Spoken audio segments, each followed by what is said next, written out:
I'm gonna have to go slowly around, just let you know. Let me know when I come up and help you. Well, don't look, I'm just gonna keep turning it.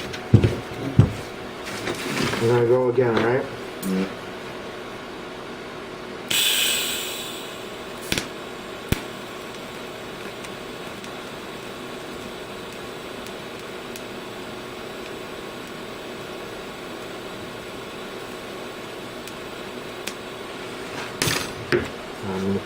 I'm doing it again.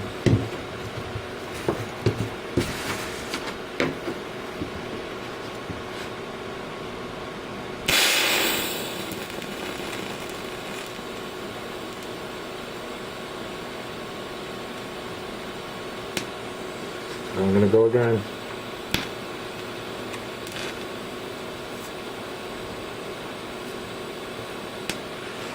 I'm gonna turn it. Don't look.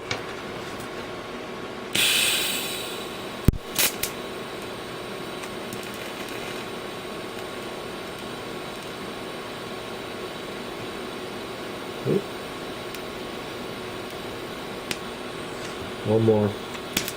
Oop, I just touched it.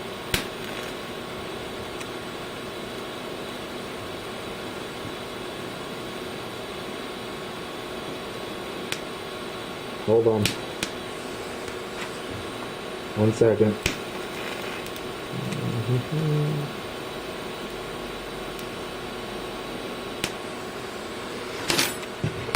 Okay. Hold on.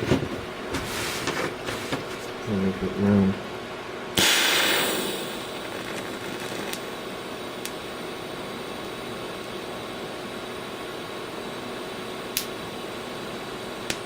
Okay, she should be done.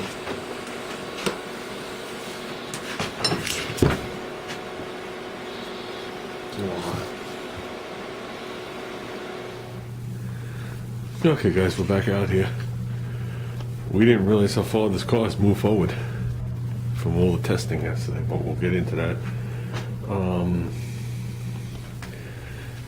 Gas tank strap bolt. You can see the weld right there.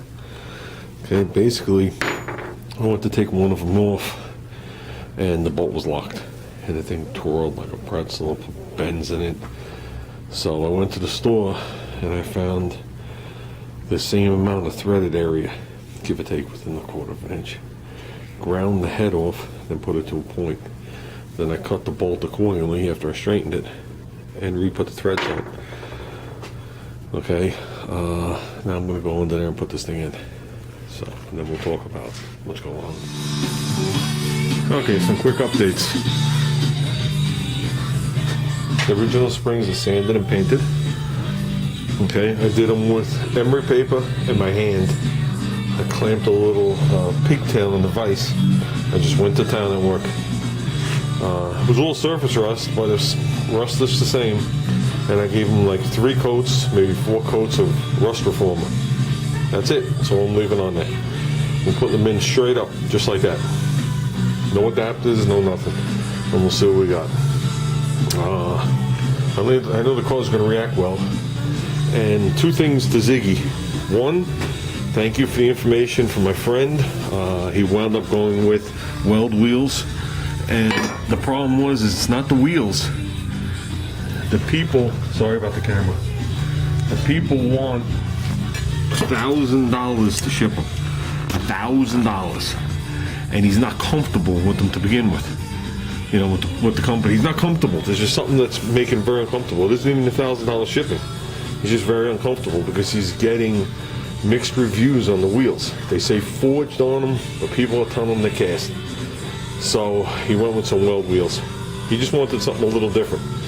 So, but thank you for the information. He appreciated it. It was funny when it came up in conversation. I was like, oh, I'll contact my friend Ziggy in Australia. And they go, you got friends in Australia? Sure I do.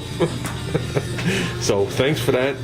And he mentioned the 90-10 shocks. I won't run 90-10 shocks. I will. I will not give them to Junior. That's just a little too unstable for a novice driver. We got 50-50s in the back, but the fronts of the stock, whatever the valving is on them, I really don't know. But 9010s, I'm sure will make this thing leap up in the front. But I'm putting the stabilizer ball back on the front of this car, and we're just going with the way it is.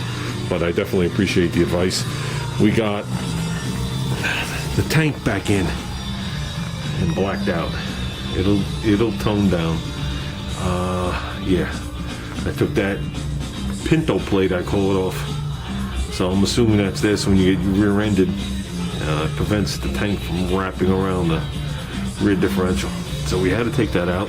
This is the actual bolt that we repaired. We put it back in without the plate, and that lip is slightly altered down, and we have plenty of clearance. With the plate off, it was just like tickling, like this, ding, ding, ding, ding. It was funny. I could have actually machined the head, but that was sticking out and got away with it. But I wanted more room than that. So we got maybe another 3/8 of an inch by just tweaking the plate lightly. And then you got to be careful when you tweak those things. The tank could start to leak. So we did that, and I moved the tank back. I don't know how far it went back. Maybe 1/4 of an inch tops. Right now, it is not sitting on the rear. We have the jack under the cross member and the 2 jack stands. I just lowered it down. What we're going to do now is we're going to take out these U-bolts and these shock mounts. I'm going to paint them, and then what I'm going to do is, I was looking at this. I don't mind that they stick down a little. Obviously not this. Basically what I'm going to do is I'm going to screw up a second nut. Just hack them off wherever the second nut lands and take it off. So they'll probably be down like this much, which is fine. I figured that would be the neatest. I could just actually just hack them light here, and I'm going to wind up putting rubber caps on them. That's how I want to do it. I think it would look neater. But that'll all be blacked out. So we're going to take that out now and do that now. So, okay. Okay, let's pick up the bat phone. Okay, let's see what we got.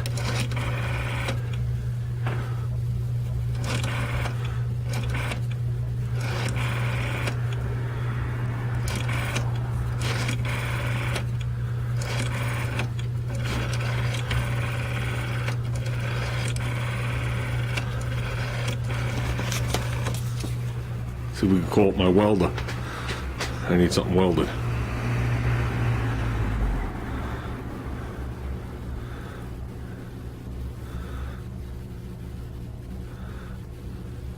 Happy Jack, I need something welded real quick. What do you mean what? Metal. Or else I'd glue it.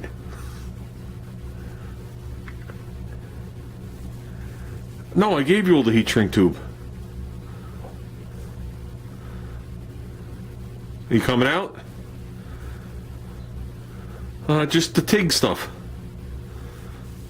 You gotta do one plug weld, you're done. Bye.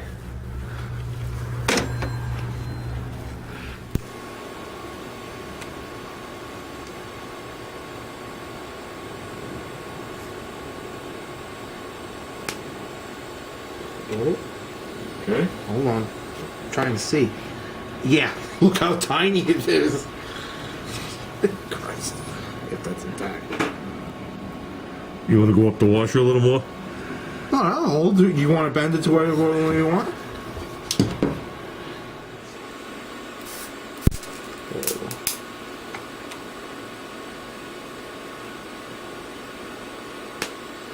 I put a bare tack on it, but it definitely moved. Definitely moved that way once the tack started. It's a little hot. It definitely moved. I saw it. It's gonna break as soon as I go to do this. No, it won't. Just see. That's gonna break. No, it'll bend that way. Sure.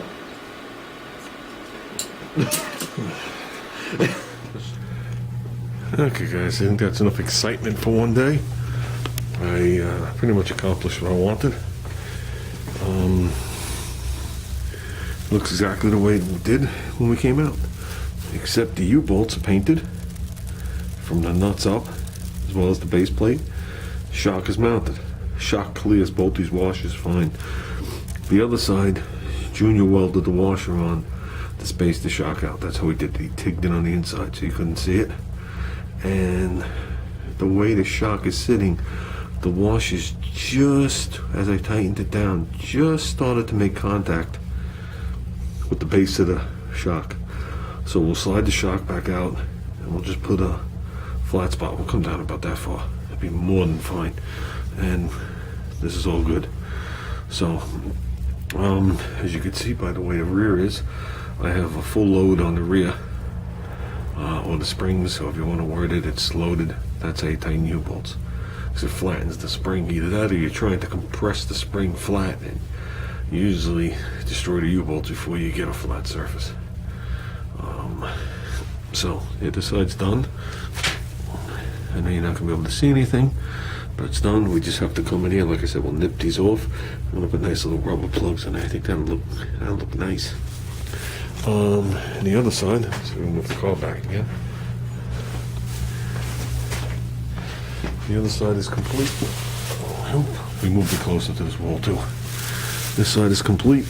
Mine is that one washer I want to take care of. But this is done and in.